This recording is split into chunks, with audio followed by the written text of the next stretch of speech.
Hello guys, ಹೇಗಿದ್ದೀರಾ ಎಲ್ಲರೂ? I hope ಎಲ್ಲರೂ ಚೆನ್ನಾಗಿದ್ದೀರಾ ಅನ್ಕೊಂಡಿದ್ದೀನಿ. ನಾನು ಕೂಡ ತುಂಬ ಚೆನ್ನಾಗಿದ್ದೀನಿ. ಯಾರೆಲ್ಲ ನನ್ನ ಚಾನಲ್ನ ಸಬ್ಸ್ಕ್ರೈಬ್ ಮಾಡ್ಕೊಂಡಿಲ್ಲ ದಯವಿಟ್ಟು ಸಬ್ಸ್ಕ್ರೈಬ್ ಮಾಡ್ಕೊಳ್ಳಿ. ಯಾರು ಈ ವಿಡಿಯೋನ ಸ್ಕಿಪ್ ಮಾಡದೆ ಫುಲ್ ನೋಡಿ. ಚೆನ್ನಾಗಿದೆ ವಿಡಿಯೋ, ಇಂಟ್ರೆಸ್ಟಿಂಗ್ ಆಗಿದೆ. ಸೊ ಇದು ರಾಮನವಮಿ ಸಂಜೆ ಹಬ್ಬದ ದಿನದ ಸಂಜೆ ವ್ಲಾಗ್ ಆಗಿರುತ್ತೆ. ನಾವು ದೇವಸ್ಥಾನಕ್ಕೆ ಹೋಗ್ತಾ ಇದ್ದೀವಿ. ಆಲ್ಮೋಸ್ಟ್ ನಾವು ದೇವಸ್ಥಾನಕ್ಕೆ ಈ ಥರ ಹಬ್ಬದ ದಿನ ಎಲ್ಲ ಮಧ್ಯಾಹ್ನದ ಹೊತ್ತು ಸಂಜೆ ಹೊತ್ತು ಹೋಗಲ್ಲ, ರಶ್ ಜಾಸ್ತಿ ಇರುತ್ತೆ ಅಂತ ಮಕ್ಕಳಿರೋದ್ರಿಂದ. ಸೊ ಇದು ಆರ್ ಟಿ ಸ್ಟ್ರೀಟಲ್ಲಿರೋ ರಂಗನಾಥ ಸ್ವಾಮಿ ದೇವಸ್ಥಾನಕ್ಕೆ ಹೋಗ್ತಾ ಇದ್ದೀವಿ. ರಾತ್ರಿ ಆಗಿರುತ್ತೆ. ಸೊ ಹಾಗಾಗಿ ಹೋಗ್ತಾ ಇದ್ದೀವಿ. ನೀವು ನೋಡ್ತಾ ಇರ್ಬೋದು ಅಂಗಡಿಗಳೆಲ್ಲ ಕ್ಲೋಸ್ ಆಗಿದೆ. ದರ್ಶನನೂ ಕೂಡ ತುಂಬ ಚೆನ್ನಾಗಿತ್ತು. ಅಲಂಕಾರ ಕೂಡ ತುಂಬ ಚೆನ್ನಾಗಿ ಮಾಡಿದರು. ನೀವು ನೋಡ್ತಾ ಇರ್ಬೋದು ಎಷ್ಟು ಚೆನ್ನಾಗಿ ಅಲಂಕಾರ ಮಾಡಿದ್ದಾರೆ. ದರ್ಶನನೂ ಕೂಡ ತುಂಬ ಚೆನ್ನಾಗಾಯಿತು. ರಶ್ ಎಲ್ಲ ಕಮ್ಮಿ ಆಗಿರೋದ್ರಿಂದ ನಿಧಾನಕ್ಕೆ ಆರಾಮಾಗಿ ತೃಪ್ತಿಯಾಗಿ ನೋಡ್ಕೊಂಡು ಬಂದ್ವಿ. ಮಕ್ಕಳು ಎಲ್ಲ ನಾವು ಎಲ್ಲ ಹೋಗಿರೋದ್ರಿಂದ ಅಲ್ಲಿ ದೇವಸ್ಥಾನದವರೆಲ್ಲ ಪರಿಚಯ ಇರೋದ್ರಿಂದ ಆರಾಮಾಗಿ ನೋಡ್ಕೊಂಡು ಬಂದ್ವಿ. ದರ್ಶನನೂ ಚೆನ್ನಾಗಾಯಿತು, ಪೂಜೆನೂ ಕೂಡ ತುಂಬ ಚೆನ್ನಾಗಾಯಿತು. ನಾವು ಹೋಗಿರೋ ಟೈಮಿಗೆ ಇದು ಸಂಗೀತ ಹೇಳೋರು ಬಂದಿದ್ರು. ಸೊ ರಾಮನಾಮನ ಹೇಳ್ತಾ ಇದ್ರು, ಕೇಳೋಕ್ಕೂ ತುಂಬ ಚೆನ್ನಾಗಿತ್ತು. ಆ ದರ್ಶನಕ್ಕೂ ಅದು ನಿಜವಾಗ್ಲೂ ಒಂಥರ ಒಳ್ಳೆ ಪಾಸಿಟಿವ್ ವೈಬ್ಸ್ ಕೂಡ ಇತ್ತು. ತುಂಬ ಚೆನ್ನಾಗಾಯಿತು. ರಾಮನವಮಿ ಹಬ್ಬದ ದಿನ ದರ್ಶನನೂ ಕೂಡ ತುಂಬ ಚೆನ್ನಾಗಿತ್ತು. ಅದೇ ರೀತಿ ಅಲ್ಲಿ ಆಂಜನೇಯನ ದೇವಸ್ಥಾನನೂ ಕೂಡ ಇದೆ. ಆಲ್ಮೋಸ್ಟ್ ಎಲ್ಲ ಕಡೆ ಆಂಜನೇಯನ ದೇವಸ್ಥಾನ ಅಂದರೆ ಈ ಪ್ರತಿಯೊಂದು ಊರಲ್ಲೂ ಕೂಡ ಇರುತ್ತೆ. ಯಾವಾಗಲೂ ಊರು ಒಳಗಡೆ ಇರೋದಿಲ್ಲ, ಊರು ಹೊರಗಡೆ ಇರುತ್ತೆ. ಅದು ಯಾವಾಗಲೂ ಊರ ಕಡೆ ಮುಖ ಮಾಡ್ಕೊಂಡಿರುತ್ತೆ ಆಂಜನೇಯ ಅಂತ ಹೇಳ್ತಾರೆ. ಏನಕ್ಕೆ ಅಂದರೆ ಊರನ್ನ ಕಾಯ್ತಾ ಇರುತ್ತೆ, ಕಾಯೋದಕ್ಕೋಸ್ಕರ ಆಂಜನೇಯ ಆ ಥರ ಇರ್ತಾರೆ ಅಂತ ಹೇಳ್ತಾರೆ. ಸೊ ನೋಡ್ತಾ ಇರ್ಬೋದು ಇಲ್ಲಿ ಆಂಜನೇಯ ಹನುಮಂತನಿಗೂ ಕೂಡ ಅಲಂಕಾರ ಮಾಡಿದ್ದಾರೆ. ಕಲ್ಯಾಣೋತ್ಸವನೇನೋ ಮಾಡಿರೋಂಗಿದೆ. ಸೀತಾರಾಮ ಕಲ್ಯಾಣೋತ್ಸವ ಕೂಡ ಮಾಡಿರೋಂಗಿದ್ದಾರೆ. ತುಂಬ ಚೆನ್ನಾಗಿತ್ತು. ನಾವು ಹೋದಾಗ ಜನ ಇಲ್ಲದಲೇ ಇರೋದ್ರಿಂದ ಆರಾಮಾಗಿ ದರ್ಶನ ಮಾಡಿಕೊಂಡು ಮುಗಿಸ್ಕೊಂಡು ಬಂದ್ವಿ. ನಾವು ಬರೋ ಅಷ್ಟೊತ್ತಿಗೆ 11:30 ಆಯಿತು. ಸೊ ನಮ್ಮ ಮನೆಯವ್ರು ಏನಾದ್ರು ಚಾಟ್ಸ್ ತೊಗೊಳ್ಳೋಣ ಅಂತ ಹೇಳಿದರು. ಸರಿ ಆಯಿತು ಅಂತ ಅಂದ್ಬಿಟ್ಟು ಸಾಗರ್ ಹೋಟೆಲ್ ನವರಂಗ್ ಹತ್ರ ಬರುತ್ತೆ, ರಾಜ್ಕುಮಾರ್ ರೋಡ್, ಅಲ್ಲಿಗೆ ಹೋಗ್ತಾ ಇದ್ದೀವಿ. ನೀವು ನೋಡ್ತಾ ಇರ್ಬೋದು ಎಲ್ಲ ಅಂಗಡಿಗಳೆಲ್ಲ ಕ್ಲೋಸ್ ಆಗಿದೆ. ಅಲ್ಲೊಂದು ಇಲ್ಲೊಂದು ಮಾತ್ರ ಜನ ಓಡಾಡ್ತಾ ಇದ್ರು. ಸರಿ ಆಯಿತು ಹೋಗೋಣ ಅಂತ ಹೋಗ್ತಾ ಇದ್ವಿ. ಅಲ್ಲಿ ರೋಡ್ ಕನ್ಸ್ಟ್ರಕ್ಷನ್ ಬೇರೆ ಆಗ್ತಾ ಇದೆ. ಇಲ್ಲಿ ಜನ ಯಾವಾಗಲೂ ಕೂಡ ಇದ್ದೇ ಇರ್ತಾರೆ. 12 ಗಂಟೆ 12:30 1 ಗಂಟೆವರೆಗೂ ಕೂಡ ಇರ್ತಾರೆ. ಇಲ್ಲಿ ಏನು ಸ್ಪೆಷಲ್ ಅಂತಂದರೆ ಮ್ಯಾಂಗೋ ಜ್ಯೂಸ್ 364-65 ದಿನ ಬಂದರೂ ಯಾವಾಗ ಬಂದರೂ ಕೂಡ ಇಲ್ಲಿ ಫ್ರೆಶ್ ಆಗಿ ಮ್ಯಾಂಗೋ ಜ್ಯೂಸ್ ಸಿಗುತ್ತೆ. ಸಖತ್ತಾಗಿರುತ್ತೆ. ಆಲ್ಮೋಸ್ಟ್ ಎಲ್ಲ ಕೂಡ ಇಲ್ಲಿ ಟೇಸ್ಟ್ ಮಾಡಿದ್ದಾರೆ. ಕೃಪಾಲಮ್ಮನ ಸರ್ ಅವರೆಲ್ಲ ಕೂಡ ಇಲ್ಲಿ ವಿಸಿಟ್ ಮಾಡಿದ್ದಾರೆ. ನೀವು ನೋಡ್ತಾ ಇರ್ಬೋದು ಜನ ಅಲ್ಲಿ ರೋಡ್ ಕನ್ಸ್ಟ್ರಕ್ಷನ್ ಆಗ್ತಾ ಇದೆ. ಅಲ್ಲಿ ಮಣ್ಣು ಸಿಮೆಂಟ್ ಎಲ್ಲ ಹಾಕಿದ್ದಾರೆ. ಅದ್ರ ಮೇಲೆ ಕೂತ್ಕೊಂಡಿದ್ದಾರೆ. ಕೊನೆಗೆ ರೋಡ್ ಡಿವೈಡರು ಕೂಡ ಬಿಟ್ಟಿಲ್ಲ, ಅದ್ರ ಮೇಲೂ ಕೂತ್ಕೊಂಡು ಜನ ಅಲ್ಲಿ ಊಟ ಮಾಡ್ತಿದ್ದಾರೆ. ಸ್ನ್ಯಾಕ್ಸ್ ಇದೆ, ಒಳಗಡೆ ಹೋಟೆಲ್ ಇದೆ, ಅಲ್ಲೂ ತುಂಬಿ ಎಲ್ಲ ಆಚೆಗಡೆ ಇಷ್ಟು ಜನ ಇರ್ತಾರೆ. ನೀವು ಯಾವಾಗಲೇ ಬರಲಿ, ಸ್ಯಾಟರ್ಡೆ ಸಂಡೇ ಅಂತೂ ತುಂಬ ಜನ ಇರ್ತಾರೆ. ಅದರ್ವೈಸ್ ಇನ್ನು ವರ್ಕಿಂಗ್ ಡೇಸಲ್ಲೂ ಕೂಡ ಜನ ಇರಲ್ಲ ಅಂತೇನಿಲ್ಲ, ಆವಾಗಲೂ ಕೂಡ ಯಾವಾಗಲೂ ಜನ ಇರ್ತಾರೆ. ನಾನೊಂದು ತವಾ ಪಲಾವ್ ತೊಗೊಂಡೆ, ಇಲ್ಲಿ ತುಂಬ ಚೆನ್ನಾಗಿರುತ್ತೆ. ಸೊ ನಮ್ಮ ಮನೆಯವ್ರೊಂದು ದೈಸೆ ಪುರಿ ತೊಗೊಂಡ್ರು. ಇಲ್ಲಿ ನಾವು ಏನು ಪ್ಲ್ಯಾನ್ ಮಾಡ್ತಾ ಇದ್ದೀವಿ ಅಂತ ನಿಮ್ಗೆ ಗೆಸ್ ಮಾಡ್ತೀರಾ? ಏನು ಮನೆ ಕಟ್ತಾ ಇದ್ದೀವಾ, ಇಲ್ಲಾಂದರೆ ಯೂಟ್ಯೂಬ್ ಸ್ಟುಡಿಯೋ ಮಾಡ್ತಿದ್ದೀವಾ, ಏನು ಮಾಡ್ತಿದ್ದೀವಿ? ಸೊ ನೀವೇ ಗೆಸ್ ಮಾಡಿ ನೋಡಿ. ನೆಕ್ಸ್ಟ್ ವ್ಲಾಗಲ್ಲಿ ಏನು ಮಾಡ್ತಾ ಇದ್ದೀವಿ ಏನು ಅನ್ನೋದ್ರ ಬಗ್ಗೆ ನಿಮಗೆ ಹೇಳ್ತೀನಿ. ತುಂಬ ಇಂಟ್ರೆಸ್ಟಿಂಗ್ ಆಗಿರುತ್ತೆ ನನ್ನ ವಿಡಿಯೋ. ಪ್ಲೀಸ್ ಯಾರೆಲ್ಲ ನನ್ನ ಚಾನಲ್ನ ಸಬ್ಸ್ಕ್ರೈಬ್ ಮಾಡ್ಕೊಂಡಿಲ್ಲ ದಯವಿಟ್ಟು ಸಬ್ಸ್ಕ್ರೈಬ್ ಮಾಡ್ಕೊಂಡು ನೋಡಿ ಅಂತ ಹೇಳ್ತೀನಿ. ಏನು ಮಾಡ್ತಾ ಇದ್ದೀವಿ ಏನು, ಸೊ ನೀವು ಗೆಸ್ ಮಾಡಿ ನೋಡಿ. ಅಲ್ಲಿ ಮನೆ ಕಟ್ತಾ ಇದ್ದೀವಾ ಅಥವಾ ಸ್ಟುಡಿಯೋ ಮಾಡೋದಕ್ಕೆ ಎಲ್ಲ ರೆಡಿ ಮಾಡ್ತಿದ್ದೀವಾ? ಏನೋ ಒಂದು ಸರ್ಪ್ರೈಸ್ ಅಂತೂ ಇದೆ. ಏನಿರ್ಬೋದು ಏನು ಅನ್ನೋದು ನೀವು ಗೆಸ್ ಮಾಡಿ ಹೇಳಿ ನೋಡೋಣ. ಅದೇ ರೀತಿ ಇನ್ನು ನೆಕ್ಸ್ಟ್ ಡೇ ವ್ಲಾಗ್ ಇದಾಗಿರೋದ್ರಿಂದ ಮಕ್ಕಳಿಗಿನ್ನ ಸಮ್ಮರ್ ಇರೋದ್ರಿಂದ ಫ್ರೂಟ್ ಜ್ಯೂಸು ಏನಾದ್ರು ಒಂದು ಜ್ಯೂಸ್ ಕೊಡ್ತಾನೆ ಇರ್ತೀನಿ. ಸೊ ಕ್ಯಾರೆಟ್ ಜ್ಯೂಸ್ ಮಾಡಿಕೊಡೋಣ ಅಂತ ಅಂದ್ಬಿಟ್ಟು ಎಲ್ಲ ಕಟ್ ಮಾಡಿ ಇಟ್ಟಿದ್ದೀನಿ. ಯಾವಾಗ ಕೇಳ್ತಾರೆ ಅವಾಗ ಮಾಡೋಣ ಅಂತ. ಸೊ ಟೊಮೆಟೊ ಬಾತ್ ಮಾಡಿದೆ ಮಾರ್ನಿಂಗ್ ಬ್ರೇಕ್ಫಾಸ್ಟಿಗೆ. ನಮ್ಮ ಮನೆಯವ್ರು ತಿಂದಿದ್ರು, ನಾನು ಇನ್ನೂ ಆಗಿರಲಿಲ್ಲ, ಟಿಫನ್ ಆಗಿರಲಿಲ್ಲ. ಇದು ಮಕ್ಕಳಿಗೆ ಟೊಮೆಟೊ ಬಾತ್. ನಮಗೆ ಖಾರ ಇರೋದು, ಅವರಿಗೆ ಖಾರ ಇಲ್ಲದಲ್ಲೇ ಇರೋದು ಎರಡೆರಡು ಮಾಡ್ತೀನಿ. ಇನ್ನು ಸಂಜೆಗೆ ಬೀಟ್ರೋಟ್ ಪಲ್ಯ. ನಿಮಗೆ ಗೊತ್ತು, ನಾನು ಏನಾದ್ರು ಮಾಡಿದ್ರೆ ಮಾರ್ನಿಂಗ್ ಎಲ್ಲ ಮುಗಿಸ್ಕೊತೀನಿ. ಯಾಕೆಂದರೆ ಇಲ್ಲಿ ಮಕ್ಕಳಿರೋದ್ರಿಂದ ಅಮ್ಮ ಅದು ಬೇಕು ಇದು ಬೇಕು ಇದು ಬೇಕು ಅಂತ ಹೇಳ್ತಾನೆ ಇರ್ತಾರೆ. ನಮ್ಗೆ ಅವಾಗ ಏನೂ ಮಾಡೋಕ್ಕಾಗಲ್ಲ. ಸೊ ಅದಕ್ಕೇ ಬೆಳಿಗ್ಗೆನೇ ಮುಗಿಸ್ಕೊತೀನಿ. ಸ್ವಲ್ಪ ಬಟಾಣಿ ಇತ್ತು, ಅದನ್ನು ಆವಾಗಲೇ ಕೂಡ ಎಲ್ಲ ಬಿಡಿಸಿಟ್ಕೊಂಡು ಈ ಥರ ಬಾಕ್ಸ್ಗೆ ಹಾಕಿ ಇಟ್ಕೊಂಡ್ಬಿಡ್ತೀನಿ. ಹಿಂಗಿದೆ ತುಂಬ ದಿನ, 1 ತಿಂಗಳಿಟ್ರೂ ಏನೂ ಕೂಡ ಆಗೋದಿಲ್ಲ, ಚೆನ್ನಾಗಿರುತ್ತೆ. ಸೊ ನಮ್ಮದಿದು ಊಟ ಅನ್ಬೇಕಾ ಟಿಫನ್ ಅನ್ಬೇಕಾ, ಆಲ್ಮೋಸ್ಟ್ ಎಲ್ಲ ಮದರ್ಸ್ದು ಹಿಂಗೇನೆ 12 ಗಂಟೆ 1 ಗಂಟೆ ಆಗಿರುತ್ತೆ ಟಿಫನ್ ಮಾಡೋದು. ಎಲ್ಲೋ ರೇರ್ ಅಷ್ಟೇ, ತುಂಬ ಯಾರು ಹೆಂಗಾರು ಇಲ್ಲಿ ಆಫೀಸ್ ಊಟ ಮಾಡೋಣ ಅನ್ನೋರು ಮಾತ್ರ ಮಾರ್ನಿಂಗ್ ಟಿಫನ್ ಬೇಗನೆ ಮುಗಿಸ್ಕೋತಾರೆ. ಇನ್ನೆಲ್ಲ ಅನ್ನೋರು ಆಲ್ಮೋಸ್ಟ್ ಇಂಡಿಯನ್ ಮಾಮ್ಸ್ ಎಲ್ಲ ಮಾಡೋದು ನಿಧಾನನೇ ಆಗಿರುತ್ತೆ. ಸೊ ಇದು ನೀವು ನೋಡ್ತಾ ಇರ್ಬೋದು, ಯಾವುದೋ ಬೇಕ್ರಿಯಿಂದ ತಂದಿರೋ ಕಪ್ ಕೇಕ್ ಅಲ್ಲ, ನನ್ನ ಫ್ರೆಂಡೇ ಮಾಡಿರೋದು. ನನ್ನ ಫ್ರೆಂಡು ಅಥವಾ ನನ್ನ ಮಕ್ಕಳು ಫ್ರೆಂಡ್ ಅಂತ ಹೇಳಿದ್ರು ಕೂಡ ತಪ್ಪಾಗಲ್ಲ. ಸೊ ಮಕ್ಳಿಗೋಸ್ಕರ ಪಾಪ ಅವರು ಬೇಕಿಂಗ್ ಕ್ಲಾಸ್ಗೆಲ್ಲ ಹೋಗಿದ್ರು. ಸೊ ಹಾಗಾಗಿ ಅವ್ರು ಕಪ್ ಕೇಕ್ ಮಾಡೋದನ್ನು ಒಂದು ನೋಟ್ಸ್ ಕೂಡ ಇತ್ತು. ಸೊ ಅದು ನೋಡಿಕೊಂಡು ಕರೆಕ್ಟಾಗಿ ಮಾಡ್ತಾಯಿದ್ರು. ತುಂಬ ಚೆನ್ನಾಗಿತ್ತು ಟೇಸ್ಟು ಕೂಡ. ನೋಡ್ತಾ ಇರ್ಬೋದು, ಅವ್ರಿಗೊಂದು ಬುಕ್ ಕೊಟ್ಟಿರ್ತಾರೆ ಮೆಷರ್ಮೆಂಟಿಗೆ, ಆ ಮೆಷರ್ಮೆಂಟ್ ಹಾಕಿ ಮಾಡ್ತಾಯಿದ್ರು. ಟೇಸ್ಟ್ ವೈಸ್ ತುಂಬ ಚೆನ್ನಾಗಿತ್ತು. ಇದು ರೆಡ್ ವೆಲ್ವೆಟ್ ಕಪ್ ಕೇಕ್ ಅಂತ. ಸೊ 1 ಕಪ್ಪು ಮೊಸರು ಹಾಕಿದರೆ 3/4 ಕಪ್ಪಷ್ಟು ಶುಗರ್ ಹಾಕಿದ್ದಾರೆ ಅವರು. ಹಾಕಿ ಚೆನ್ನಾಗಿ ಮಿಕ್ಸ್ ಮಾಡ್ಕೋಬೇಕು. ಅದೆಲ್ಲ ಚೆನ್ನಾಗಿ ಕರಗಬೇಕು. ಯಾವಾಗಲೂ ಶುಗರ್ ಇದಕ್ಕೆ ಕ್ರಿಸ್ಟಲ್ ಹಾಕಬಾರ್ದು, ಅದು ಕ್ರಶ್ಡ್ ಅಂದರೆ ಸಕ್ಕರೆ ಪುಡಿ ಥರ ಇರಬೇಕು. ಆ ಥರ ಶುಗರ್ ಹಾಕಿದರೆ ಬೇಗ ಕರಗುತ್ತೆ ಅಂತ, ಅದನ್ನೇ ಜಾಸ್ತಿ ಯೂಸ್ ಮಾಡಬೇಕು ಅಂತಲೂ ಕೂಡ ಅವ್ರು ಹೇಳಿದ್ರು.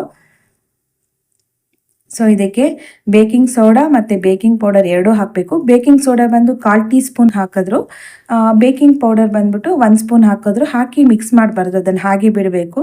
ಹಾಗೆ ಬಿಟ್ಟರೆ ನೀವು ನೋಡ್ಬೋದು ಅದ್ರ ಮೇಲೆಲ್ಲ ನೀಟಾಗಿ ಬಬಲ್ಸ್ ಥರ ಬರುತ್ತೆ. ಬಬಲ್ಸ್ ಬಂದರೆ ಕರೆಕ್ಟಾಗಿ ಆಗ್ತಾ ಇದೆ ಅಂತ. ಸೊ ಒಂದು 30 ಸೆಕೆಂಡ್ಸ್ 1 ನಿಮಿಷ ಬಿಟ್ಬಿಟ್ರೆ ಅದೆಲ್ಲ ನೀಟಾಗಿ ಬಬಲ್ಸ್ ಥರ ಬರ್ತಾ ಇರುತ್ತೆ. ಅಷ್ಟರಲ್ಲಿ 1 ಕಪ್ಪು ಮೈದಾ ಹಿಟ್ಟು, 1 ಕಪ್ ಅಂದರೆ ನಾವೇನು ಮೊಸರು ತೊಗೊಂಡಿದ್ದೀವಲ್ಲ ಅದರಲ್ಲಿ 1/4 ಕಪ್ಪಷ್ಟು ಮೈದಾ ಹಿಟ್ಟನ್ನು ತೊಗೊಂಡಿದ್ದೀವಿ. ಅದನ್ನೆಲ್ಲ ನೀಟಾಗಿ ಫಿಲ್ಟ್ರ್ ಮಾಡ್ಕೋಬೇಕು. ಏನಾದ್ರು ಡಸ್ಟ್ ಇತ್ತು ಅಂದರೆ ಆ ಥರ ಏನಾದ್ರು ಇದ್ದರೆ ಎಲ್ಲ ನೀಟಾಗಿ ಫಿಲ್ಟ್ರ್ ಮಾಡ್ಕೋಬೇಕು. ಈ ಥರ ಎಲ್ಲ ನೀಟಾಗಿ ಫಿಲ್ಟ್ರ್ ಮಾಡ್ಕೊಂಡಾದ್ಮೇಲೆ 1 ಸ್ಪೂನ್ ಕೋಕೋ ಪೌಡರ್ ಹಾಕಬೇಕು. ಅದು ಹಾಕೋವರೆಗೂ ಏನು ಕೂಡ ಮಿಕ್ಸ್ ಮಾಡಬಾರ್ದು, ಅದೇ ಮೆಥಡಲ್ಲೇ ಮಾಡಬೇಕು, ಅವಾಗ ತುಂಬ ಚೆನ್ನಾಗಿ ಬರುತ್ತೆ. ಅವರೂ ಈಗಾಗಲೇ ಒಂದು 2-3 ಸರಿ ಮಾಡಿರೋದ್ರಿಂದ ಅದು ಎಕ್ಸ್ಪೀರಿಯೆನ್ಸ್ ಕೂಡ ಅವರಿಗಿದೆ. ತುಂಬ ಚೆನ್ನಾಗಿತ್ತು. ಅವರು ರೀಸೆಂಟಾಗಿ ಕುಕ್ಕಿಂಗ್ ಕ್ಲಾಸ್ಗೆಲ್ಲ ಹೋಗಿ ಬಂದಿದ್ದರು. ನೀಟಾಗಿ ಮಿಕ್ಸ್ ನಾನೇನು ಮಾಡ್ತಾಯಿದ್ದೆ, ಒಂದು ಕೈಲಿ ಫೋನ್ ಇಟ್ಕೊಂಡು ಮಕ್ಕಳಿಗೆ ಅವ್ರಿಗೆ TV ಹಾಕ್ಬಿಟ್ಟು ಬಂದರು. ಸೊ ಹಂಗಾಗಿ ನಾನು ಅದು ಮಿಕ್ಸ್ ಮಾಡ್ತಾ ಇದ್ದೆ. ಅಷ್ಟರಲ್ಲಿ ಅವರೇ ಇಸ್ಕೊಂಡು ಅದನ್ನೆಲ್ಲ ಇನ್ನೊಂದು ಸ್ವಲ್ಪ ನೀಟಾಗಿ ಮಿಕ್ಸ್ ಮಾಡ್ತಾ ಇದ್ರು. ಅವ್ರು ಕಪ್ ಕೇಕ್ ಮಾಡ್ತಾ ಇದ್ರಲ್ಲ, ನಾನು ಅಟ್ಲೀಸ್ಟ್ ನೋಡ್ಕೊಳ್ಳೋಣ ಹೇಗೆ ಮಾಡೋದು ಅಂತ ಅಂದ್ಬಿಟ್ಟು ನಾನೊಂದು ವಿಡಿಯೋ ಮಾಡಿಕೊಂಡೆ.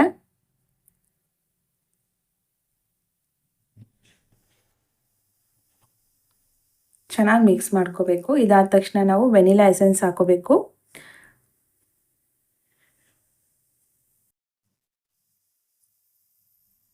ಒಂದು 2 ಸ್ಪೂನಷ್ಟು ವೆನಿಲಾ ಎಸೆನ್ಸ್ ಹಾಕೋಬೇಕು.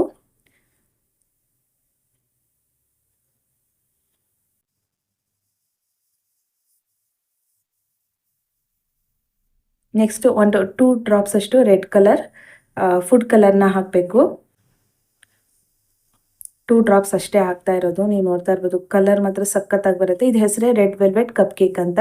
ನೋಡಿ, ಇದು ಮ್ಯಾಜಿಕ್ ರೆಡ್ ಅಂತ ಇದೆ, ಫುಡ್ ಕಲರ್ ಇದು. ಅವ್ರು ಹೇಳ್ತಾರೆ ಇದರಲ್ಲಿ ಡಿಫ್ರೆಂಟ್ ಕಲರ್ಸ್ ಎಲ್ಲ ಬರುತ್ತೆ, ಗ್ರೀನು, ಬ್ಲೂ, ಯೆಲ್ಲೋ, ಪಿಂಕ್, ಈ ಥರ ಎಷ್ಟೊಂದು ಕಲರ್ಸ್ ಬರುತ್ತೆ, ನಾವು ಯಾವ್ದು ಬೇಕಾದ್ರೂ ಯೂಸ್ ಮಾಡ್ಬೋದು ಅಂತ ಹೇಳಿದ್ರು. ಸೊ ಜಸ್ಟ್ ಅವರು ಒಂದು 2 ಡ್ರಾಪ್ಸ್ ಅಷ್ಟೇ ಹಾಕಿದ್ದು, ಎಷ್ಟು ಕಲರ್ ಬಂತು ನೋಡಿ. ಚೆನ್ನಾಗಿ ಮಿಕ್ಸ್ ಮಾಡಿದ್ರು, ಆಲ್ಮೋಸ್ಟ್ ಆಗಿದೆ ಅಂತ. ಈಗ ನೀವು ಯಾವ್ದು ಬಳಸ್ತೀರೋ ಅದು ಕುಕ್ಕಿಂಗ್ ಆಯಿಲ್, ಅದರಲ್ಲಿ ನಾವು ಏನು ಮೈದಾ ಹಿಟ್ಟು ಹಾಕ್ಕೊಂಡಿದ್ವಲ್ಲ ಅದರಲ್ಲಿ 1 ಕಪ್ಪು ಕುಕ್ಕಿಂಗ್ ಆಯಿಲ್, ಯಾವುದಾದ್ರೂ ಪರವಾಗಿಲ್ಲ, ಒಟ್ಟು ಕುಕ್ಕಿಂಗ್ ಆಯಿಲ್ 1 ಕಪ್ ಅಷ್ಟು ಹಾಕಬೇಕು.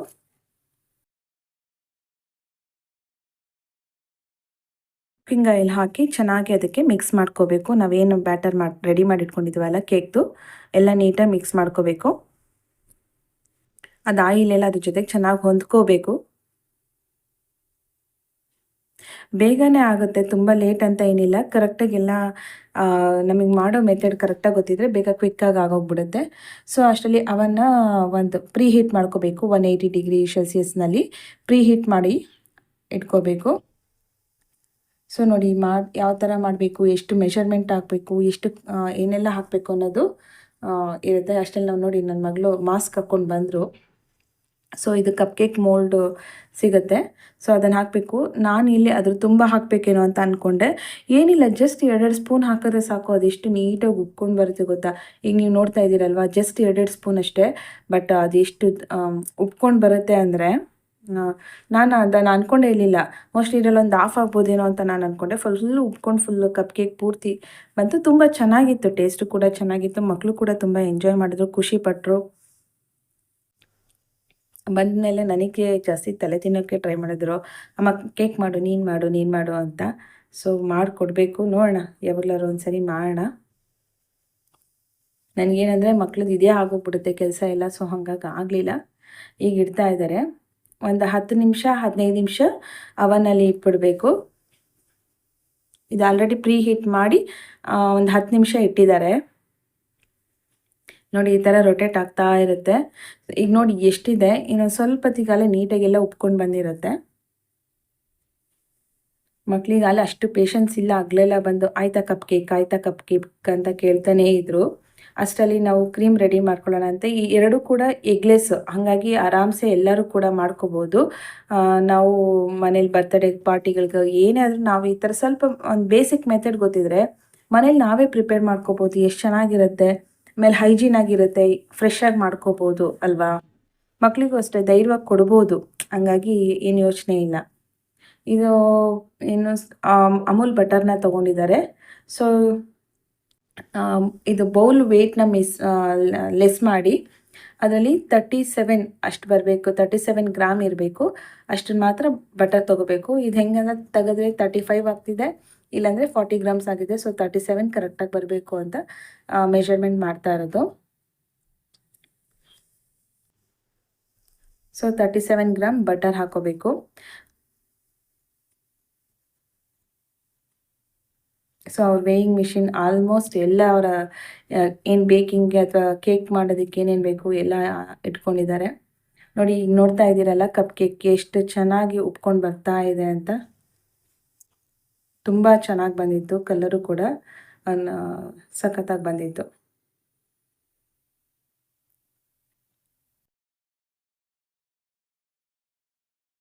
ಅಷ್ಟರಲ್ಲಿ ಕ್ರೀಮ್ ರೆಡಿ ಮಾಡ್ಕೊಳ್ಳೋಣ, ಅದು ಕೇಕ್ ಆಗೋಷ್ಟರಲ್ಲಿ, ಕಪ್ ಕೇಕ್ ಆಗೋಷ್ಟರಲ್ಲಿ ಅಂತ. ಇನ್ನೊಂದು ಕ್ರೀಮ್ ಚೀಸ್ ಅಂತ ಬರುತ್ತೆ, ಸಾಲ್ಟೆಡ್ ಚೀಸು, ಅದರಲ್ಲಿ ಡಿಫ್ರೆಂಟ್ ಫ್ಲೇವರ್ ಎಲ್ಲ ಬರುತ್ತೆ. ಅದರಲ್ಲಿ ನಾವು ಕ್ರೀಮ್ ಚೀಸ್ನ ತೊಗೋಬೇಕು ಅಂತ ಹೇಳಿದರು. ನಮಗೆ ಗೊತ್ತಾಗಲ್ಲ ಕೆಲವೊಂದು ಸರಿ ಚೀಸ್ ಅಂದ ತಕ್ಷಣ ಗಾರ್ಲಿಕ್ಕು, ಸಾಲ್ಟೆಡ್ ಎಲ್ಲ ಕೊಡ್ತಾರೆ, ನೋಡಿಕೊಂಡು ಕ್ರೀಮಿ ಚೀಸ್ ಮಾತ್ರ ತೊಗೋಬೇಕು ಅಂತ ಹೇಳಿದರು. ಅದೊಂದು 42 ಗ್ರಾಮ್ಸ್ ಅಷ್ಟು ಕ್ರೀಮ್ ಚೀಸನ್ನು ಮೆಷರ್ಮೆಂಟ್ ಮಾಡಿಕೊಂಡು ತೊಗೊಂಡ್ರು. ನೋಡಿ ಆಗಲೇ ಎಷ್ಟಿತ್ತು, ಇವಾಗ ಅಲ್ಲಿ ಎಷ್ಟು ಉಪ್ಕೊಂಡು ಬಂದಿದೆ. ಫಸ್ಟ್ ಹಾಕಿದಾಗ ಕಾಲು ಭಾಗದಷ್ಟು ಇತ್ತು ಅಷ್ಟೇ, ಈಗ ನೋಡ್ಕೊಳ್ಳಿ ಫುಲ್ ಅದು ಕಪ್ಪು ತುಂಬ ಉಪ್ಕೊಂಬರುತ್ತೆ. ಇದು ಮೆಷರ್ಮೆಂಟ್ ನಮಗೆ ಗೊತ್ತಿರಲಿಲ್ಲ, ಅಕಸ್ಮಾತ್ ನಾವೇ ಸುಮ್ಮನೆ ನೋಡಿ ಮಾಡ್ತೀವಿ ಅಂದಿದ್ರು. ಆದರೆ ತುಂಬ ಹಾಕ್ತಾಯಿದ್ವಿ, ಅದಾಗೋ ಅಷ್ಟರಲ್ಲೆಲ್ಲ ಉಪ್ಕೊಂಡು ಎಲ್ಲ ಚೆಲ್ಬಿಡೋದು. ಸೊ ಹಂಗಾಗಿ ಅದಕ್ಕೇ ಯಾವುದನ್ನು ಎಷ್ಟು ಹಾಕಬೇಕು, ಹೆಂಗೆ ಮಾಡಬೇಕು, ಮಾಡೋ ಮೆಥಡ್ ಅದನ್ನೆಲ್ಲ ನಾವು ನೀಟಾಗಿ ಗೊತ್ತಿದ್ರೆ ಮಾತ್ರ ಮಾಡೋಕ್ಕಾಗೋದು. ಅದಕ್ಕೆ ನಾನು ಈ ವಿಡಿಯೋನ ಎಲ್ಲೂ ಸ್ಕಿಪ್ ಮಾಡ್ತಾ ಇಲ್ಲ, ಫಾರ್ವರ್ಡ್ ಮಾಡ್ತಾ ಇಲ್ಲ. ಸೊ ಅದು ಹೇಗಿದೆಯೋ ಹಾಗೆ ಹಾಕ್ತಾಯಿದ್ದೀನಿ. ಯಾವಾಗ ಇದು ಕ್ರೀಮು ಮತ್ತು ಬಟರ್ನೆಲ್ಲ ನಾವು ನೀಟಾಗಿ ಮಿಕ್ಸ್ ಮಾಡ್ಕೊಂಡ್ವಿ, ಐಸಿಂಗ್ ಶುಗರ್ ಅಂತ ಸಿಗುತ್ತೆ. ಸೊ ಇದು 100 ಗ್ರಾಮ್ದು ಪೂರ್ತಿ ಹಾಕಿದ್ದಾರೆ. ನನಗನ್ಸಿದ ಮಟ್ಟಿಗೆ ಮತ್ತು ಅವರು ಹೇಳಿದ ಮಟ್ಟಿಗೆ ಸ್ವಲ್ಪ ಶುಗರ್ ಜಾಸ್ತಿನೇ ಆಯಿತು. 100 ಗ್ರಾಮ್ಸ್ ಏನು ಬೇಕಾಗಲ್ಲ ಇದಕ್ಕೆ, ಒಂದು 70-75 ಗ್ರಾಮ್ಸ್ ಅಷ್ಟಾದರೆ ಸಾಕು. ತುಂಬ ಶುಗರ್ ಆದರೆ ತಿನ್ನೋಕ್ಕಾಗಲ್ಲ. ಸೊ ಟೇಸ್ಟ್ ವೈಸ್ ಮಕ್ಕಳಿಗೆ ಚೆನ್ನಾಗಿರುತ್ತೆ, ಆಲ್ಮೋಸ್ಟ್ ಸಾಕು. ಒಂದು 70-75 ಗ್ರಾಮ್ಸ್ ಅಷ್ಟು ಐಸ್ ಶುಗರ್ ಅದನ್ನು ಹಾಕ್ಕೊಂಡ್ರಾಗತ್ತೆ. ನಾನು ಆಗಲೇ ಹೇಳಿದ್ನಲ್ಲ ಕ್ರೀಮ್ ಚೀಸ್ ಅಂತ, ಸೊ ಅದನ್ನು ತೊಗೋತಾ ಇದ್ದೀವಿ. ಸೊ 42 ಗ್ರಾಮ್ಸ್ ಅಷ್ಟು ಚೀಸ್ ಅಥವಾ ಕ್ರೀಮ್ ಚೀಸ್ ಏನು ಬರುತ್ತೆ ಅದನ್ನು ತೊಗೊಳ್ತಾ ಇದ್ದೀವಿ. ಪ್ರತಿಯೊಂದು ನೋಡಿ ಒಂದು ಸ್ವಲ್ಪನೂ ಹೆಚ್ಚು ಕಮ್ಮಿ ಇಲ್ದಲೆ ಅಲ್ಲಿ ಏನು ಕೊಟ್ಟಿದ್ದಾರೆ ಅದೇ ಮೆಷರ್ಮೆಂಟಲ್ಲಿ ಹಾಕಿ ಮಾಡ್ತಾ ಇದ್ದಾರೆ. ಸೊ ಕರೆಕ್ಟಾಗಿ ಬಂತು. ಅದರಲ್ಲಿ ನಾವು ಒಂದು ಸ್ವಲ್ಪ ಒಂಚೂರು ಜಾಸ್ತಿ ಇದೆ ಅಲ್ವಾ, ಇದೊಂದು ಸ್ವಲ್ಪ ಕಮ್ಮಿ ಇದೆ ಅಲ್ವಾ ಅಂತ ನಾವು ಅಡ್ಜಸ್ಟ್ ಮಾಡ್ಕೊಂಡು ಯಾವಾಗ ಮಾಡೋಕ್ಕೆ ಹೋಗ್ತೀವಿ ಆವಾಗ ನಮ್ಮ ಕೇಕ್ ಹಾಳಾಗುತ್ತೆ. ಯಾವಾಗ ನಾವು ಅದನ್ನು ಅಡ್ಜಸ್ಟ್ ಮಾಡೋದಾದರೆ ಮಾಡಿ ನಾವು ಪರ್ಫೆಕ್ಟ್ ಆದಾಗ ಅದಕ್ಕೆ ನಾವು ಹೆಂಗೆ ಹಾಕಿದ್ರೆ ಏನು ಮಾಡಬೇಕು ಅನ್ನೋದು ನಮಗೊಂಥರ ಗೇಮ್ ಇದ್ದಂಗೆ ಇದೆ, ಅದು ಅಡ್ಜಸ್ಟ್ ಆಗೋಗಿರುತ್ತೆ ಅಲ್ವಾ. ಇವ್ರು ಕರೆಕ್ಟ್ ಮೆಥಡಲ್ಲಿ ಅಲ್ಲಿ ಹೇಗೆ ಕೊಟ್ಟಿದ್ದಾರೋ ಹಂಗೆ ಚೆನ್ನಾಗಿ ಮಾಡಿದ್ರು ಕೂಡ ಎಲ್ಲೂ ಯಾವುದು ಹಾಳಾಗೋದಾಗಲಿ ಇದಾಗೋದಾಗಲಿ ಏನಿಲ್ಲ. ನೋಡಿ ಈ ಥರ ನಾವು ಹೈಜೀನಲ್ಲಿ ನಾವು ಮನೇಲಾದರೆ ಈ ಥರ ಮಾಡ್ಕೋಬೋದು. ಹೊರಗಡೆ ಯಾವಾಗ ಮಾಡಿಟ್ಟಿರ್ತಾರೆ, ಅದನ್ನು ಯಾವ ಥರ ಮಾಡಿರ್ತಾರೆ, ಹೇಗೆ ಅದನ್ನು ಮಿಕ್ಸ್ ಮಾಡಿರ್ತಾರೆ, ಅದೆಲ್ಲ ವಾಶ್ ಮಾಡಿರ್ತಾರಾ ಇಲ್ವಾ ಅದು ನಮಗೆ ಗೊತ್ತೇ ಇರಲ್ಲ. ಸುಮ್ಮನೆ ಹೋಗ್ತೀವಿ ವೆಜಿಟೇರಿಯನ್ ಅಂತಾರೆ, ಕೇಕ್ ತೊಗೊಂಬರ್ತೀವಿ, ಮೊಟ್ಟೆ ಹಾಕಿರ್ತಾರ ಇಲ್ವಾ ಗೊತ್ತೇ ಆಗಲ್ಲ.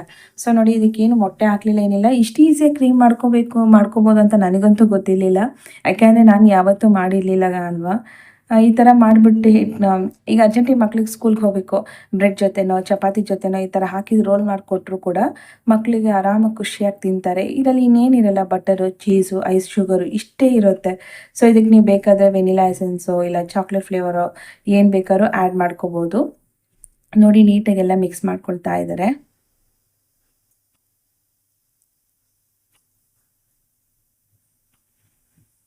ಎಲ್ಲ ಕ್ರೀಮ್ ಎಲ್ಲ ರೆಡಿ ಆಯಿತು. ಟೇಸ್ಟು ಕೂಡ ತುಂಬ ಚೆನ್ನಾಗಿತ್ತು. ನಾವೇನು ಬೇಕ್ರಿನಲ್ಲಿ ಏನು ಕ್ರೀಮ್ ಕೇಕ್ ಮೇಲೆ ಏನು ಕ್ರೀಮ್ ಇರುತ್ತಲ್ಲ, ಅದಕ್ಕಿಂತ ತುಂಬ ಚೆನ್ನಾಗಿತ್ತು. ಕೆಲವೊಂದು ಸರಿ ಮಕ್ಳುಗಳು ಬೇರೆ ಕಡೆ ಕ್ರೀಮ್ ತಿಂದರೆ ಅವ್ರಿಗೆ ವಾಮಿಟ್ ಆಗೋದು, ಹೊಟ್ಟೆ ಅಪ್ಸೆಟ್ ಆಗೋದು ಅದೆಲ್ಲ ಆಗುತ್ತೆ. ಏಕೆಂದರೆ ಅವ್ರು ಯಾವ ಥರ ಮಾಡಿರ್ತಾರೆ, ಹೆಂಗೆ ಮಾಡಿರ್ತಾರೆ ಅನ್ನೋದು ಗೊತ್ತಿರಲ್ಲ. ಬಟ್ ಈ ಥರ ನಾವು ಮನೆಯಲ್ಲೇ ಮಾಡಿರೋದ್ರಿಂದ ಹೈಜೀನ್ ಇರುತ್ತೆ, ಕ್ಲೀನಾಗಿರುತ್ತೆ, ತುಂಬ ಚೆನ್ನಾಗಿರುತ್ತೆ. ಆರಾಮ್ಸೆ ಧೈರ್ಯವಾಗಿ ಅವ್ರು ಎಷ್ಟು ತಿಂದ್ರೂ ಬೇಡ ಅಂತ ಹೇಳಂಗಿಲ್ಲ. ಅದರಲ್ಲಿ ಇನ್ನು ಹಾಲಿಡೇಸ್ ಬಂತಲ್ವಾ, ಮಕ್ಳು ಈ ಥರ ಎಲ್ಲ ಮಾಡಿಕೊಟ್ರೆ ಖುಷಿಯಾಗಿರ್ತಾರೆ. ಸೊ ನಾವು ಹೇಳಿದ ಮಾತು ಕೇಳ್ತಾರೆ, ಏನಾದ್ರು ಮಾಡಿಕೊಡ್ತಾರೆ ಅಂತ. ಇಲ್ಲಾಂದರೆ ಅವ್ರನ್ನ ನಾವು ಕಂಟ್ರೋಲ್ ಅಂತೂ ಮಾಡೋದಕ್ಕೆ ಸಾಧ್ಯನೇ ಇಲ್ಲ. ಸೊ ನೀವು ನೋಡ್ತಾ ಇರ್ಬೋದು, ಅದೆಲ್ಲ ನೀಟಾಗಿ ಬ್ಲೆಂಡ್ ಮಾಡಿದ್ದೀವಿ. ಕ್ರೀಮ್ ಎಲ್ಲ ನೀಟಾಗಿ ಮಿಕ್ಸ್ ಮಾಡಿಕೊಂಡ್ರು ಬ್ಲೆಂಡರಲ್ಲಿ. ಸೊ ಕಪ್ ಕೇಕ್ ಎಲ್ಲ ರೆಡಿ ಆಗಿರುತ್ತೆ ನೋಡಿಬಿಟ್ಟು, ಸೊ ಅದಕ್ಕೆ ಈ ಕ್ರೀಮ್ನ ನಾವು ಯಾವ ಥರ ಬೇಕಾದ್ರೂ ಹಂಗೆ ಹಾಕ್ಕೋಬೋದು. ಬ್ರೆಡ್ ಇದ್ರೆ ಸಾಕು, ಬ್ರೆಡ್ನ ಒಂಚೂರು ರೋಸ್ಟ್ ಮಾಡಿಬಿಟ್ಟು ಅದ್ರ ಮೇಲೆ ಕ್ರೀಮ್ ಹಾಕ್ಕೊಂಡ್ರೂ ಎಷ್ಟು ಚೆನ್ನಾಗಿರುತ್ತೆ. ಚಪಾತಿ ಜೊತೆಗೆ ಅದು ರೋಲ್ ಮಾಡಿ ಈ ಥರ ಕ್ರೀಮ್ ಮಾಡಿಟ್ಕೊಂಡು, ಏನಿಲ್ಲ ಅದಕ್ಕೆ ಬಟರು, ಕ್ರೀಮ್ ಚೀಸು ಮತ್ತು ಐಸಿಂಗ್ ಶುಗರ್ ಇಷ್ಟೇ ಅದಕ್ಕೆ ಹಾಕ್ಬಿಟ್ಟು ಚೆನ್ನಾಗಿ ಮಾಡಿಬಿಟ್ರೆ, ಮೆಲ್ಟ್ ಮಾಡಿಬಿಟ್ರೆ, ಬ್ಲೆಂಡ್ ಮಾಡಿದ್ರೆ ಆಗೋಯಿತು. ಸೊ ನೋಡಿದ್ವಿ, ಇನ್ನೂ ಸ್ವಲ್ಪ ಆಗಬೇಕಿತ್ತು. ಒಂದು ಟೂತ್ ಪಿಕ್ ಇಟ್ಟು ನೋಡಿದಾಗ ಗೊತ್ತಾಗುತ್ತೆ ಅದಕ್ಕೆ ಅಂಟ್ಕೊಂಡಿದ್ರೆ ಇನ್ನೂ ಆಗಿಲ್ಲ ಅಂತ. ಅದಕ್ಕೆ ಯಾವಾಗ ಮಧ್ಯದಲ್ಲಿ ಚುಚ್ಚಿ ನೋಡಿ ಅಂಟ್ಕೊಂಡಿರಲ್ಲ ಅಂದರೆ ಆಗಿದೆ ಅಂತ. ಈಗ ಮತ್ತೆ ಇನ್ನು 2 ನಿಮಿಷ ಇಟ್ಟಿದ್ರು. ಸೊ ನೋಡಿ ಆಗಿದೆ ಅಂತ. ಸೊ ನೋಡಿ ಅದಕ್ಕೆ ಅಂಟ್ಕೊಂಡಿಲ್ಲ, ಸೊ ಹಾಗಾಗಿ ಆಗಿದೆ ಇದನ್ನೇ. ಬಟ್ ಏನಂದರೆ ಯಾವಾಗಲೇ ಕಪ್ ಕೇಕ್ ಆಗಲಿ, ಯಾವುದೇ ಕೇಕ್ ಆಗಲಿ, ಸೊ ತೆಗೆದ ತಕ್ಷಣ ನಾವು ಕ್ರೀಮ್ ಹಾಕ್ಬಾರ್ದು. ಏಕೆಂದರೆ ಚೀಸು ಬಟರ್ ಎಲ್ಲ ಹಾಕಿರೋದ್ರಿಂದ ಅದ್ರ ಮೇಲೆ ಹಾಕಿದರೆ ಮೆಲ್ಟ್ ಆಗೋ ಚಾನ್ಸಸ್ ಇರುತ್ತೆ. ಸ್ವಲ್ಪ ಅದು ಹಾರೋವರೆಗೂ ಬಿಡಬೇಕು. ನಾವೀಗ ಏನು ಮೆಷರ್ಮೆಂಟ್ ಮಾಡಿದ್ವಲ್ಲ, ಆ ಮೆಷರ್ಮೆಂಟಲ್ಲಿ ನಮಗೆ ಒಟ್ಟು 8 ಕಪ್ ಕೇಕ್ ಕೂಡ ಆಯಿತು. ಚೆನ್ನಾಗಿತ್ತು, ಟೇಸ್ಟ್ ಕೂಡ ತುಂಬ ಸಖತ್ತಾಗಿ ಬಂದಿತ್ತು. ನೋಡಿ, ಇನ್ನು ಫಸ್ಟ್ 6 ಕಪ್ ಕೇಕ್ ಆಯಿತು, ಇನ್ನು 2 ಕಪ್ ಕೇಕ್ಸ್ ಅಷ್ಟು ಇದೆ. ಸೊ ಈಗ ನೆಕ್ಸ್ಟ್ ಅದನ್ನು ಇಡ್ತಾ ಇದ್ದಾರೆ. ಮಕ್ಕಳೆಲ್ಲ 2 ಕಪ್ ಕೇಕ್ ಆರಾಮಾಗಿ ತಿಂದರು. ನಮಗೂ ಯಾವುದೂ ಟೆನ್ಷನ್ ಇಲ್ಲ, ಭಯ ಇಲ್ಲ. ಅವ್ರ ಖುಷಿಗೂ ಕೂಡ ಕಿತ್ಕೊಳ್ಳೋದು, ತಿನ್ನಬೇಡ ಸಾಕು ಹಾಳಾಗುತ್ತೆ ಅದೆಲ್ಲ ಹೇಳೋ ಇದೇ ಇರಲಿಲ್ಲ. ತುಂಬ ಚೆನ್ನಾಗಿ ಬಂದಿತ್ತು ಕೂಡ. ನೋಡಿ, ಈ ಥರ ಏನು ಕ್ರೀಮ್ ಮಾಡಿಟ್ಟಿದ್ದೀವಲ್ಲ, ಅದಕ್ಕೊಂದು ಕೋನ್ಗೆ ನೀಟಾಗಿ ಕ್ರೀಮ್ನ ಫಿಲ್ ಮಾಡಿಕೊಂಡು ಹಾಕಬೇಕು. ನೀವು ಮಧ್ಯದಲ್ಲಿ ಟೂಟಿ ಫ್ರೂಟಿನೋ, ಜೆಮ್ಸು, ಇಲ್ಲಾಂದರೆ ಜೀರಿಗೆ ಪಪ್ರಿಮೆಂಟ್ ಅಂತಿದ್ವಲ್ಲ ಅದನ್ನು, ಇವಾಗೇನು ಎಲ್ಲ ಥರ ಡೆಕೋರೇಟ್ ಮಾಡೋಕ್ಕೆ ಎಷ್ಟೊಂದು ಥರ ಇರುತ್ತೆ. ಡ್ರೈ ಫ್ರೂಟ್ಸ್ನ ಇದು ಮಾಡಿ ಹಾಕೋದು, ತುರಿದ್ಬಿಟ್ಟು ಹಾಕೋದು, ಇಲ್ಲ ಚಾಕ್ಲೇಟ್ನ ಮೆಲ್ಟ್ ಮಾಡಿಬಿಟ್ಟು ಚಾಕ್ಲೇಟ್ ಸಾಸ್ನ ಕೂಡ ಹಾಕ್ಬೋದು. ಹೀಗೆ ಡಿಫ್ರೆಂಟಾಗಿ ಏನು ಬೇಕಾದರೂ ಹಾಕ್ಬೋದು. ಇಲ್ಲ ಹಾಗೆಯೇ ಕಪ್ ಕೇಕ್ ತಿನ್ನೋಕ್ಕೂ ಕೂಡ ತುಂಬ ಚೆನ್ನಾಗಿತ್ತು. ಸೊ ಇದು ನೋಡಿದ್ರೆ ಯಾರೋ ಮನೇಲಿ ಮಾಡಿರೋದು ಅನ್ನೋ ಥರನೇ ಇರಲ್ಲ. ಇಷ್ಟು ಈಸಿಯಾಗಿ ಮನೆಯಲ್ಲೇ ನಾವು ಮಾಡ್ಬೋದು ಅನ್ನೋದು ನನಗೂ ಕೂಡ ಗೊತ್ತಿರಲಿಲ್ಲ. ತುಂಬ ಚೆನ್ನಾಗಿದೆ ನೋಡಿ.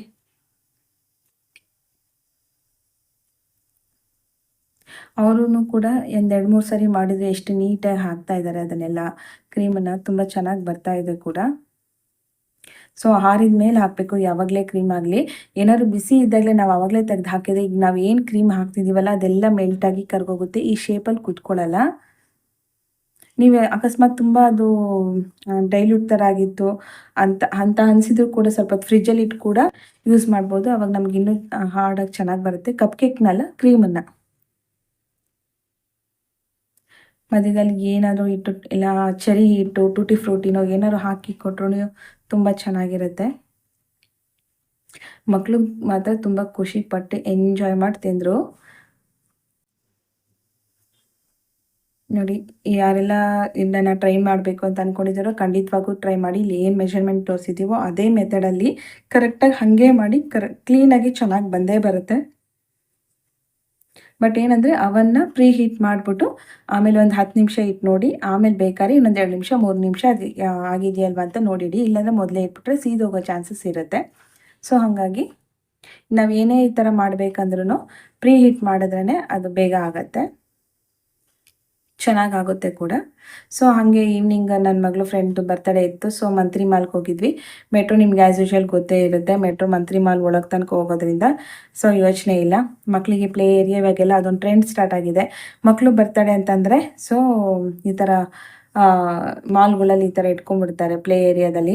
ಮಕ್ಕಳು 1 ಅವರ್ 2 ಅವರ್ ಚೆನ್ನಾಗಲ್ಲ ಆಟ ಆಡ್ತಾರೆ. ಆಟ ಆಡಿದ್ಮೇಲೆ ಕೇಕ್ ಕಟ್ ಮಾಡ್ತಾರೆ. ಕೆಲವೊಂದು ಇದರಲ್ಲಿ ಪೇರೆಂಟ್ಸ್ ಅಲೋನೇ ಇಲ್ಲ, ಮಕ್ಕಳನ್ನ ಅಲ್ಲಿ ಬಿಟ್ಬಿಟ್ಟು ನೀವು ಆರಾಮಾಗಿ ಸುತ್ತಾಡ್ಕೊಂಬನ್ನಿ, ಇನ್ನು 1 ಅವರ್ ಬಿಟ್ಬಿಟ್ಟು ಬಂದು ಮಕ್ಕಳು ಕರ್ಕೊಂಡು ಹೋಗಿ ಅಂತ ಹೇಳ್ತಾರೆ. ಅವರೇ ಸೊ ಮಕ್ಕಳೇ ಸೇರಿಕೊಂಡು ಬರ್ತ್ಡೇ ಸೆಲೆಬ್ರೇಟ್ ಮಾಡಿಕೊಂಡು ಆಟ ಆಡ್ಕೊಂಡು ಕೂಡ ಬರ್ತಾರೆ. ನಮ್ಮ ಮಕ್ಕಳು ಕೂಡ ಹೋಗಿದ್ರು, ತುಂಬ ಚೆನ್ನಾಗಿ ಎಂಜಾಯ್ ಮಾಡಿದರು. ಅಲ್ಲೂ ಕೂಡ ಈ ಥರ ಸ್ಲೈಡ್ ಮಾಡೋದು ಆ್ಯಕ್ಟಿವಿಟೀಸ್ ಎಲ್ಲ ಇತ್ತು. ಸೊ ಅದನ್ನೆಲ್ಲ ಆಟ ಆಡಿದ್ರು. ಪ್ಲೇ ಏರಿಯಾದಲ್ಲಿ ಮಕ್ಳುಗಳಿಗೆ ಒಂದೊಂದು ಥರ ಬೇರೆ ಬೇರೆ ಥರ ಡಿಫ್ರೆಂಟಾಗಿ ಪ್ಲೇ ಥಿಂಗ್ಸು ಗೇಮ್ಸ್ಗಳೆಲ್ಲ ಇತ್ತು. ಸೊ ಅದನ್ನೆಲ್ಲ ಆಟ ಆಡಿದರು. ಮಕ್ಕಳು ಕೂಡ ರಜದಲ್ಲಿ ಈ ಥರ ಆ್ಯಕ್ಟಿವಿಟಿ ಇರಬೇಕು. ಸ್ವಲ್ಪ ಇಂಡೋರ್ ಗೇಮ್ಸು, ಔಟ್‌ಡೋರ್ ಗೇಮ್ಸ್‌ಗಳು ಈ ಥರ ಏನಾರು ಅವ್ರಿಗೆ ಡಿಫ್ರೆಂಟಾಗಿ ಇರಬೇಕು. ಆ್ಯಕ್ಟಿವ್ ಆಗಿಟ್ಟರೆ ಅವರು ಕೂಡ ಚೆನ್ನಾಗಿ ಖುಷಿಯಾಗಿರ್ತಾರೆ ಕೂಡ. ಅದ್ರ ಮಧ್ಯದಲ್ಲಿ ಕೂಡ ಸ್ವಲ್ಪ ನಾವು ಏನಾದ್ರು ಲರ್ನಿಂಗ್ಸ್ ಹೇಳ್ಕೊಡ್ತಾ ಇರಬೇಕು. ಇನ್ನು ಮಂತ್ರಿ ಮಾಲಲ್ಲಿ ನಾನು ಕೆಳಗಡೆ ಸುಮ್ಮನೆ ಹಿಂಗೆ ನೋಡ್ತಾ ಇದ್ದೆ. ಮಕ್ಕಳು ನ್ಯೂ ಬಾರ್ನ್ ಬೇಬೀಸ್ಗೆ ಡ್ರೆಸ್ಗಳು ಎಷ್ಟು ಸಖತ್ತಾಗಿತ್ತು, ತುಂಬ ಚೆನ್ನಾಗಿತ್ತು. ನಾವಾಗೆ ಉಡ್ಕೊಂಡು ಹೋದಾಗ ಆ ಥರ ಡ್ರೆಸ್ಗಳು ಸಿಕ್ಕಲ್ಲ. ಬಟ್ ಇಲ್ಲಿ ಎಲ್ಲ ಥರ ಚಿಕ್ಕ ಚಿಕ್ಕ ಮಕ್ಕಳಿಗೆ ಎಲ್ಲ ಥರ ಕಲೆಕ್ಷನ್ಸ್ ಕೂಡ ತುಂಬ ಚೆನ್ನಾಗಿತ್ತು. ಸೊ ಅದು ನೋಡಿದೆ. ಒಂದೊಂದು ಸರಿ ಹೆಂಗೆ ಅಂದರೆ ನಾವು ಮಾಲ್ಗೆ ಹೋಗಿರ್ತೀವಿ, ನೋಡಿರ್ತೀವಿ, ಯಾವ ಮಾಲು, ಏನು ಹೆಸರು, ಆ ಶೋರೂಮ್ ಹೆಸರೇನು ಎಲ್ಲ ಮರ್ತೋಗ್ಬಿಟ್ಟಿರುತ್ತೆ. ಸೊ ಹಿಂಗೆ ವೀಡಿಯೋ ಮಾಡಿ ಇಟ್ಕೊಳ್ಳೋದ್ರಿಂದ ಅಟ್ಲೀಸ್ಟ್ ನಾವು ಇಲ್ಲಿ ಹೋದಾಗ ನಾವಿಲ್ಲಿ ನೋಡಿದ್ವಿ ಅಲ್ವಾ ಅಂತ ಹೋಗಿ ವಿಸಿಟ್ ಮಾಡೋಕ್ಕೂ ಕೂಡ ಅನುಕೂಲ ಆಗುತ್ತೆ. ಸೊ ಆ ಪರ್ಪಸ್ಸಿಂದ ಮಾಡಿದೆ. ಇಲ್ಲಿ ಫುಡ್ ಕೋರ್ಟ್ ಕೂಡ ಇತ್ತು ನೋಡಿ, ಅಲ್ಲೆಲ್ಲ ಪ್ಲೇ ಏರಿಯಾ ಎಲ್ಲ ಇದೆ. ಮಕ್ಕಳು ಕೂಡ ಎಲ್ಲ ಗೇಮ್ಸ್ ಎಷ್ಟು ಒಂಥರ ವೀಡಿಯೋ ಗೇಮ್ಸು, ಕಾರ್ ರೈಸು, ಏನೇನೋ ಗೇಮ್ಸ್ಗಳಿತ್ತು. ಸೊ ಮಕ್ಕಳುಗಳು ಕೂಡ ಅವ್ರಿಗೆ ಯಾವುದೇ ಇಷ್ಟ ಬರುತ್ತೆ ಆ ಗೇಮ್ಸ್ಗಳನ್ನೆಲ್ಲ ಆಡ್ತಾಯಿದ್ರು. ಹಿಂಗೆಲ್ಲ ಕರ್ಕೊಂಬಂದರೆ ಮಕ್ಕಳು ಕೂಡ ತುಂಬ ಖುಷಿಯಾಗಿರ್ತಾರೆ. ಒಂದ್ಸರಿ ನಾವು ಮಾಲ್ಗೆ ಹೋದರೆ ಕತ್ಲಾಗೋದಂತೂ ಆಗೋದೇ ಇಲ್ಲ.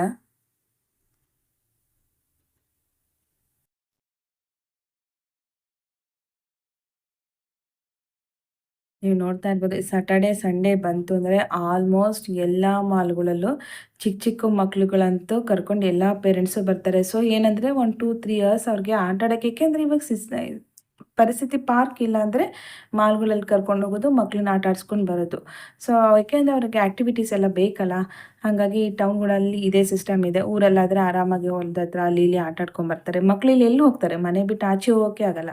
ಸೊ ಅವ್ರಿಗೆ ಈ ಥರನೇ ನಾವು ಎಂಟರ್ಟೈನ್ ಮಾಡಬೇಕಾಗತ್ತೆ, ಖುಷಿಯಾಗಿ ಇಟ್ಕೋಬೇಕಾಗತ್ತೆ. ನೀವು ನೋಡ್ತಾ ಇರ್ಬೋದು ಯಾವ ಥರ ಎಲ್ಲ ಗೇಮ್ಸ್ ಮಕ್ಳು ಆಟ ಆಡೋದಕ್ಕೆ ಪ್ಲೇ ಏರಿಯಾಗಳು, ಒಂದೊಂದಕ್ಕೂ ಒಂದೊಂದು ಥರ ಪ್ಲೇ ಏರಿಯಾ ಇದೆ. ಸೊ ಯಾವುದು ಮಕ್ಕಳಿಗೆ ಇಂಟ್ರೆಸ್ಟ್ ಇರುತ್ತೋ ಅದನ್ನು ಆಡಿಸ್ಬೋದು. ಸೊ ನೀವು ಡೈರೆಕ್ಟಾಗಿ ನೋಡ್ಬೋದು, ಅಲ್ಲಿ ಆ ಕಡೆ ಎಲ್ಲ ಫುಡ್ ಕೋರ್ಟ್ ಇದೆ. ನಿಮ್ಗೇನು ಬೇಕೋ, ಮಕ್ಳಿಗೆ ಹೊಟ್ಟೆ ಹಶ್ವಾಯಿತು ಏನಾದ್ರು ಇತ್ತು ಅಂದರೂ ಕೂಡ ಫುಡ್ ಕೋರ್ಟಲ್ಲಿ ಕೊಡ್ಬೋದು. ಇಲ್ಲ ಬರ್ತ್ಡೇ ಆದಾಗಲೂ ಅಷ್ಟೇ, ಅಲ್ಲಿನ ಊಟ ಆ ಥರ ಏನಿರಲ್ಲ. ಕೇಕ್ ಕಟ್ ಮಾಡ್ತಾರೆ, ಪಿಜ್ಜಾ, ಚಾಕ್ಲೇಟ್ಸು, ಮಕ್ಳಿಗೆ ಏನು ಇಷ್ಟ ಆಗುತ್ತೆ ಅದನ್ನು ಮಕ್ಳಿಗೆ ಕೊಡ್ತಾರೆ. ಹಾಗಾಗಿ ಮಕ್ಕಳನ್ನು ಖುಷಿಯಾಗಿ ತಿಂತಾರೆ. ಯಾರೆಲ್ಲ ಈ ವಿಡಿಯೋ ಇಷ್ಟ ಆಯಿತು ಪ್ಲೀಸ್ ಲೈಕ್ ಮಾಡಿ, ಶೇರ್ ಮಾಡಿ, ಕಮೆಂಟ್ ಮಾಡಿ, ಸಬ್ಸ್ಕ್ರೈಬ್ ಆಗೋದನ್ನು ಮರಿಬೇಡಿ. ಹಾಗೆ ಇನ್ನೂ ಇಂಟ್ರೆಸ್ಟಿಂಗ್ ಆಗಿರುತ್ತೆ ನನ್ನ ವಿಡಿಯೋ. ನೆಕ್ಸ್ಟ್ ದಿನಗಳಲ್ಲೂ ಕೂಡ ಎಲ್ಲ ಸಬ್ಸ್ಕ್ರೈಬ್ ಮಾಡಿ, ಏನಾದ್ರು ಲೈಕ್ ಮಾಡಿ. Thank you friends, thank you for watching.